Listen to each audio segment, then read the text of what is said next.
morning. Good morning. How are you? Fine. Okay. So आज की मेरे आपको दो छोटी स्टोरी मैं आपको बताऊंगा, बट बहुत ही काम की स्टोरियां हैं। हम लोग छोटी छोटी स्टोरी से ही सीखते हैं। हमारी लाइफ में उस स्टोरी का मोरल होता है, कुछ ना कुछ मोरल होता है।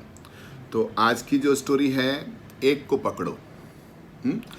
कई बार क्या होता है, काफ़ी लोग एक को छोड़ के 17 जगह ठिकाने ढूंढते रहते हैं, हर जगह मुंह मारते रहते हैं। एक को पकड़ो। एक को पकड़ने में क्या होता है, आपका बेनिफिट होता है। उसमें से आज की जो सबसे पहली छोटी स्टोरी ये है कि एक बार एक शिष्य अपने किसी गुरु के पास गया और उसको बोला कि मुझे आप सेवा में रखो और मुझे इस आश्रम की सेवा करनी है और मुझे अपने अपने जीवन का भला भी करना है। तो जब वो उसके पास पहुंचा तो गुरुजी ने बोला कि नहीं, और आप अपना गृहस्थ में से आए हो, आप वहीं पे ठीक हो। बोला नहीं, मुझे सेवा करनी है और मुझे आगे बढ़ना है और मुझे अपना आत्म कल्याण करना है। तो उन्होंने उसको अपनी सेवा में रखा और जब काफ़ी साल सेवा की तो जब जाने लगा अपने वापस घर गृहस्थ आश्रम में जाने लगा, तो वहाँ पे उन्होंने एक कागज़ पे उन्होंने एक लिख के दिया। उन्होंने बोला कि जब भी आपको कोई भी ज़रूरत हो तो आप इसको सुबह को आप खोलना, इस कागज़ को, उसमें से आपको 1 रुपया मिलेगा। तो उसने ठीक है तो बोला कि उसको जब भी ज़रूरत पड़ती थी तो बेचारा गृहस्थ आश्रम में था तो उसको वो कागज़ खोलता था, 1 रुपया निकलता था, अपने घर की वो ज़रूरतों को पूरी कर लेता था। और धीरे धीरे क्या हुआ, उसको ज़रूरत बढ़ती गई तो वापस उसने यही किया कि भाई रोज़ 1 रुपया निकलता था, उसकी ज़रूरत पूरी हो जाती थी। और कुछ दिनों के बाद उसको एक गुरुजी मिले, दूसरे गुरुजी मिले और उसकी शरण में गया। तो उन्होंने बोला कि मैंने उससे वहाँ पे इतने साल सेवा की थी और अभी मैं यहाँ पे आया हूँ। तो उन्होंने अपना अनुभव बताया तो उसको रख लिया। फिर जब वहाँ से कुछ महीने के बाद जाने लगा तो उन्होंने बोला कि तुम्हारे गुरुजी ने वो कागज़ जो दिया था वो कागज़ निकालो। उसके आगे उन्होंने शून्य लगा दिया, 1 0 लगा दिया। बोला अभी तुम्हारा जरूरत बढ़ गया है, तुम इसको धीरे धीरे करके तुम अपने 10 रुपये इसमें से निकाल लेना। तो उसने रोज़ सुबह खोलता था 10 रुपया। अब मन थोड़ा सा विचलित हो रहा था और फिर बोला कि चलो 10 रुपये निकलना चालू हुआ और आगे परिवार बढ़ा और तो खर्चे बढ़ रहे थे तो उसको रोज़ 100 रुपये ज़रूरत पड़ रही थी। तो अभी बोलो क्या करूं, फिर उसने अभी उसके मन लालची रहा था, फिर और एक कहीं गया। अब उसी भावना से गया था कि उसको भी ऐसा करना था, तो वापस से उस सेवा में कहीं और लगा, सेवा गुरुजी के पास लगा और उसने वहाँ पे जब निकलने लगा 6-8 महीने के, उसने सेवा दिल से की, 1 0 उसमें और लगा दिया। तो इस तरह उसके 100 रुपये रोज़ निकलने लगे। और यही इसकी कॉपी करता गया और वापस इसको थोड़ा सा मन लालची होता गया। एक दिन ऐसा आया कि 100 के 1000 भी आने लगे, 1000 के 10,000 भी आने लगे। तो वो बोले कि मैंने उनकी इतने साल सेवा की, उन्होंने मुझे 1 रुपया दिया। और दूसरे मैंने गुरुजी की सेवा कुछ 2 साल 3 साल की तो मुझे शून्य 10 रुपये मिले। तीसरे के मैंने सेवा की उसके अच्छी तरह से तो उन्होंने मुझे महीनों के अंदर मुझे 100 रुपये मिलने लगे। उसके बाद तो मुझे 1 महीने में 1000 मिलने लगे और आज मैं 10,000 रुपये कमा रहा हूँ। तो ऐसे ही उसके मन में विचारा ऐसा क्यों। तो जब वापस अपने गुरुजी के पास पहुंचा, पहले वाले गुरुजी के पास पहुंचा और उसने अपने बोला कि भाई आपने मुझे इस तरीके से इतने सालों में आपकी सेवा की और आपने मुझे सिर्फ 1 दिया, सिर्फ ने आप मुझे 1 दिया, आप तो 1 रुपया देते थे। और देखो इस तरह से मैं वहाँ गया और इस तरह से मुझे वहाँ पे 10, 100, 1000, 10,000 मिलने लगे।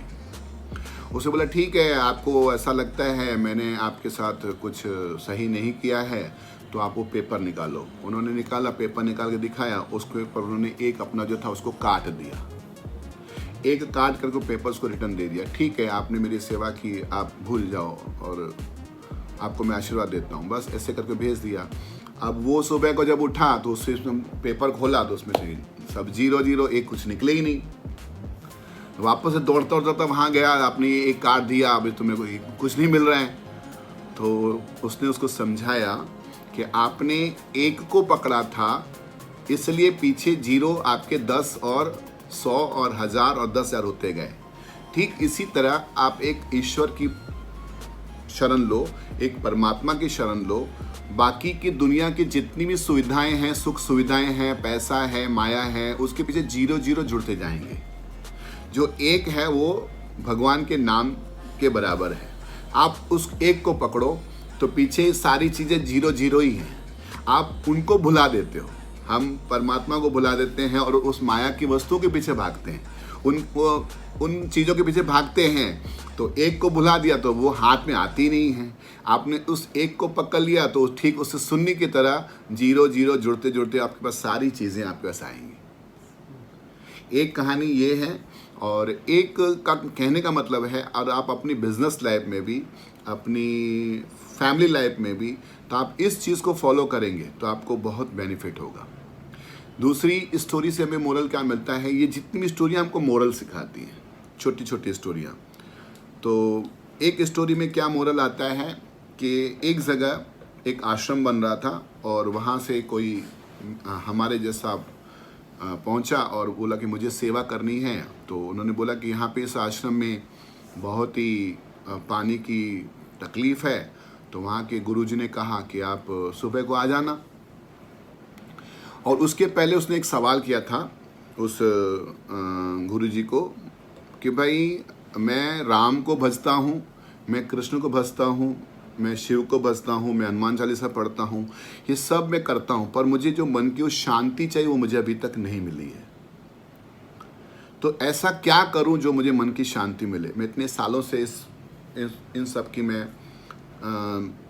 पूजा करता हूँ। तो उन्होंने बोला कि ठीक है, इसका जवाब मैं आपको कल सुबह को दूंगा। तो उन्होंने बताया। तो सुबह को गुरुजी के पास पहुँचे और पहुँचने के बाद में उन्होंने बोला कि भाई देखो, इस आश्रम में आप सेवा करने के लिए आए हो, अपना शंका का निवारण करने के लिए आए हो। तो आप हमारा ये यहाँ पे थोड़ा पानी का प्रॉब्लम चल रहा है, तो आप यहाँ पर थोड़ा सा खड्डा जहाँ पे कुआं खुद रहा है वहाँ पे थोड़ी मदद कीजिए। तो उन्होंने निशान लगा के दिया कि आप यहाँ पे थोड़ा सा कुआं खोदिए तो पानी निकलेगा। तो उन्होंने बोला ठीक है। और उसने बेचारे ने पूरा दिन मेहनत की, 7-8 फुट खोदा और पानी निकला नहीं। फिर शाम को गुरुजी आए तो बोला पानी निकला, बोला नहीं। तो उन्होंने बोला ठीक है, आप ये स्थान को छोड़ दो। उन्होंने दूसरा स्थान बताया, आप यहाँ पे कुआं खोदिए। तो उन्होंने वहाँ पे खोदा। तो वहाँ पे भी उन्होंने पूरा दिन बेचारे ने मेहनत की, 7-8 फुट ही खोद पाया। आज तो उसने मेहनत ज़्यादा की तो ज़्यादा 10 फुट खोद पाया, पानी नहीं निकला। शाम को गुरुजी आए तो बोला कि पानी निकला, बोला नहीं। तो बोला ठीक है, कल आप सुबह को आप इस जगह पे खोदना। तो बेचारे ने उनकी बात मानते हुए सुबह को तीसरी जगह पे उन्होंने निशान लगा के दिया था, वहाँ पे खोदना चालू किया। पूरा दिन मेहनत किया, 10 फुट भी खोदा, 12 फुट तक पहुँच पाया, फिर भी पानी नहीं निकला। तो फिर शाम को गुरुजी आए, वो पूछते हैं कि पानी निकला? तो बोलते कि नहीं। ऐसे करते करते 5-6 दिन हो गए, बेचारे ने मेहनत किया, पानी कहीं से भी नहीं निकला। तो उसके भी 70-80 फुट अलग अलग खुदाई कर चुका था। तो उन्होंने बोला कि गुरुजी, एक दिन लास्ट में बोलता है, गुरुजी आप मुझसे अलग अलग जगह खड्डे खुदवा रहे हैं कुएं के लिए, पानी के लिए, तो ये आपने अलग अलग जगह खुदवाए हैं ना, आपने एक ही जगह मुझसे खुदवाया होता तो पानी अवश्य मिलता। तो उन्होंने बोला कि तुम जो पहले दिन सवाल लेके आए थे ना, मैं इनकी पूजा करता हूँ, मैं इनकी पूजा करता हूँ, बोला सब में भगवान एक ही है। आपको जिस रूप में दिखता है आप उसकी पूजा करो, पर एक को पूजो। एक को साधेंगे तो सब सध जाएंगे। एक सधे सब सधे, यानी एक को आप पकड़ेंगे तो सब आपको मिल जाएंगे। ठीक उसी तरह हम लोग कई बार, जैसे कि एक पेड़ है, आपने पेड़ की जड़ को पानी दे दिया, पेड़ की जड़ को पानी दे दिया तो जितने भी उसके पत्ते हैं वो सारे हरे भरे हो जाते हैं, राइट। पर अगर हम एक एक पत्ते को लेकर के पानी से साफ करें, एक एक पत्ते, पहली बात हम कर नहीं पाएंगे, और वो क्या पेड़ हरा भरा रह पाएगा? नहीं रह पाएगा। तो जो जड़ है उस जड़ को पकड़ लेंगे, और जड़ को हमने पानी दिया, हमने उसकी एक को पूजा, एक की सेवा की, एक की हमने आराधना की, तो वो सब हरे भरे हो जाएंगे। तो आज की स्टोरी का मोरल यही था, आप एक को किसी भी, आप चाहे बिजनेस लाइफ में हो तो एक ही बिजनेस पूरा ध्यान दीजिए। लोग क्या करते हैं, अलग अलग जगह ध्यान देते हैं। हर चीज में समय लगता है, प्रोसेस होने में समय लगता है। तो एक सद है सब सद है, एक को साधिए सब मिल जाएगा। तो दर्शकों, आज का जो स्टोरी थी मैंने आपके लिए स्पेशल ये ढूंढा था, आपको कुछ बता पाऊँ। और मेरी छोटी छोटी इन स्टोरी से अगर आपको कुछ बेनिफिट होता है, अगर लाइक कर सकते हैं, शेयर भी कर सकते हैं, और हमारे चैनल को आप सब्सक्राइब कर सकते हैं। So thank you.